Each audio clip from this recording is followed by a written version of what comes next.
সূর্যোদয় হবে। স্পষ্ট ঘোষণা করতে চাই, আর যদি একটা গুলি চলে, হেফাজতে ইসলাম বাংলাদেশ ঘরে বসে থাকতে পারবে না।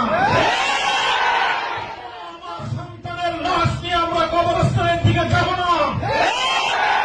পরবর্তী সন্তানের লাশ কাঁধে আমির হেফাজত ইনশাআল্লাহ রাজপথে যখন নামবেন, টেকনাফ থেকে তেঁতুলিয়া পর্যন্ত পাক ভাঙ্গা সেই গণজোয়ার রুখে দেওয়ার সাধ্য কারো হবে না।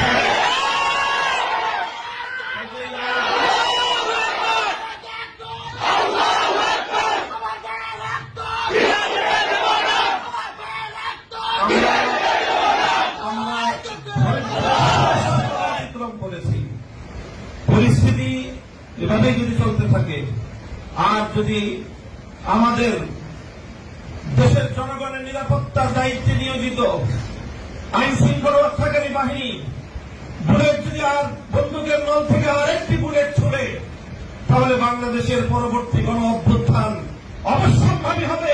সে অভ্যুত্থান রুখে দিতে কেউ পারবে না।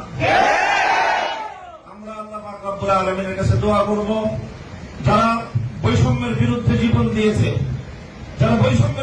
জীবন দিয়েছে, অত্যাচারীর হাতে যাদের প্রাণ দিয়েছে, তারা নিঃসন্দেহে শাহাদাত বরণ করেছে। তবে সেই শহীদদের আত্মার মাগফিরাত শুধু নয়, বরং শহীদদের শাহাদাতের কবুল হওয়ার জন্য আমরা দোয়া করবো আল্লাহর কাছে। এবং সেই শহীদদের উসিলায় আল্লাহ যেন আমাদের আগামী প্রজন্মকে এভাবে সকল বৈষম্য, জুলুম, অবিচার, অন্যায়ের বিরুদ্ধে রুখে দাঁড়াবার এক অদম্য সাহস যেন আল্লাহ পরবর্তী প্রজন্মের বুকে বুকে দান করেন, সেই দোয়া ইনশাআল্লাহ আমরা করবো। আখিরু দাওয়ানা আলহামদুলিল্লাহি রাব্বিল আলামিন।